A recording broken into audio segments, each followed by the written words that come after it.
Good afternoon, everybody. I'm joined here today by Mayor Brandon Johnson, Deputy Mayor Gary and Gatewood, and 3rd Ward Alderman Pat Dow. We're also joined here by Chief of Detectives Antoinette Urcidi. We're here to discuss our plan to address the robberies and motor vehicle thefts occurring in our city. Before we begin, I want to acknowledge the victims of these crimes and be clear that we are working to investigate and seek justice on your behalf. These robberies have created trauma for the victims and fear in our communities. That's why we have a department-wide plan to address these crimes.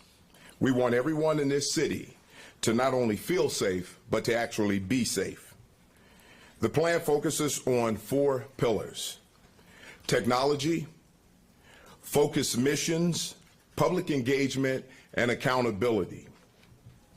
As our detectives and officers work to address these crimes, we're also working with public and private partners to raise awareness and encourage prevention.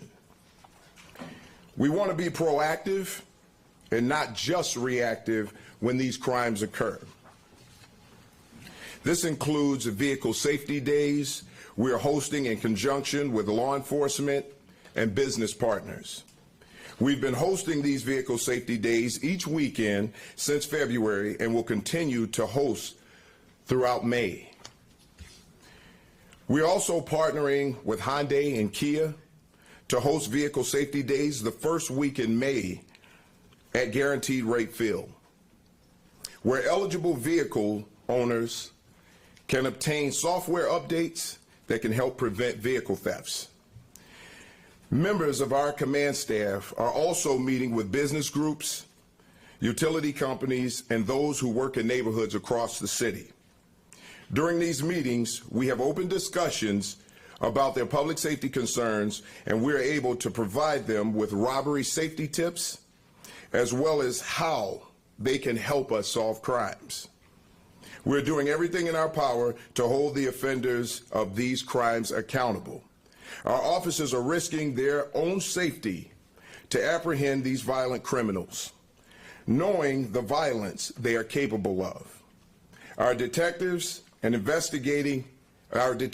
investigating these crimes because it's important to the victims to see justice for the crimes that are being committed.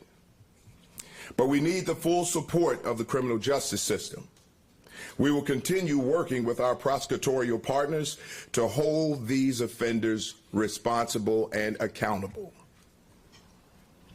And what you see up here is part of the partnership I'm talking about. We're up here together because this isn't just about law enforcement. Everyone in government and in the community has a role to play.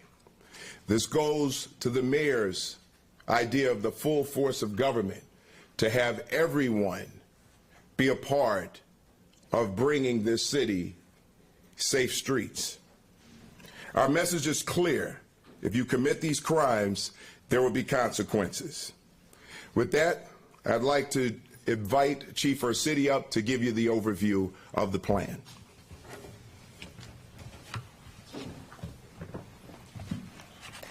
Thank you, Superintendent.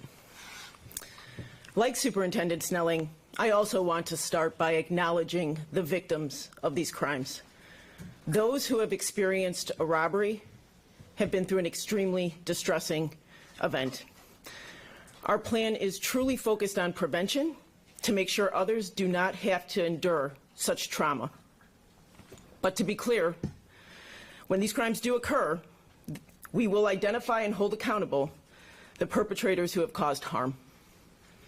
We are utilizing technology like license plate readers and pod cameras to locate and apprehend those responsible for robberies and motor vehicle thefts.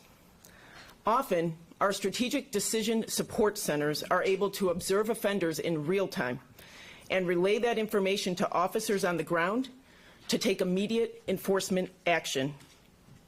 Within every district, officers are available to identify, collect, and preserve video evidence that is crucial to our investigations. Members of the Bureau of Detectives, the Bureau of Patrol, the Bureau of Counterterrorism meet regularly to review and discuss incidents and videos. Our patrol and detective leadership weekly direct meetings that are data-driven and focus on identifying where these crimes are happening and who is repeatedly committing them. We're able to use this information to disseminate community alerts to the public, often with video, which can generate information and tips that assist in the investigation. These community alerts are put out in the hopes that those with information come forward, either by calling detectives or submitting an anonymous tip at cpdtip.com.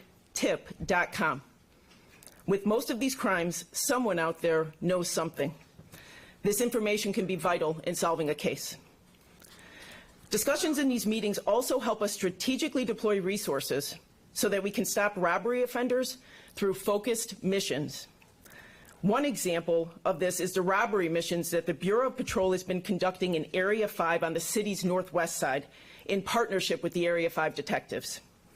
Late last month, during a robbery mission, 5 offenders were placed into custody because of this strategic deployment of resources. When offenders robbed a victim at gunpoint, the officers deployed in this robbery mission immediately homed in on these offenders and placed them into custody. Each was charged with multiple felonies, including armed robbery, possession of a stolen motor vehicle, and unlawful use of a weapon. Not only were they taken into custody, but the officers recovered 4 weapons and a vehicle programmer, a device that can be used to steal vehicles. The use of stolen vehicles in the commission of robberies is why vehicle safety days and events with anti-theft software upgrades are so important. During these days, we provide prevention resources, such as catalytic converter etchings and steering wheel clubs. This directly addresses the rise in catalytic converter thefts and motor vehicle thefts. I also want to highlight the work of our Vehicular Hijacking Task Force, which focuses on investigating vehicular hijackings and stolen vehicles. In addition to their daily operations, they conduct multiple joint operations each month that are focused on recovering stolen and hijacked vehicles, as well as apprehending those who are responsible. Just late last night, the task force concluded one of these operations alongside our local, state, and federal law enforcement partners. So far this year, the task force has conducted 10 operations, resulting in more than 80 arrests and the recovery of more than 140 stolen or hijacked vehicles. These operations are supported by the CPD helicopter unit, which provides eyes in the sky and helps our officers on the ground track stolen vehicles. The task force also utilizes technology such as license plate readers to locate stolen vehicles. I cannot stress enough the great work our detectives and officers are doing across the department and putting into these investigations and incidents collaboratively with one another and our public safety partners. Ultimately, these efforts are the foundation of strong criminal cases that bring violent offenders to justice, provide closure for victims, and prevent future incidents. Thank you. I'd now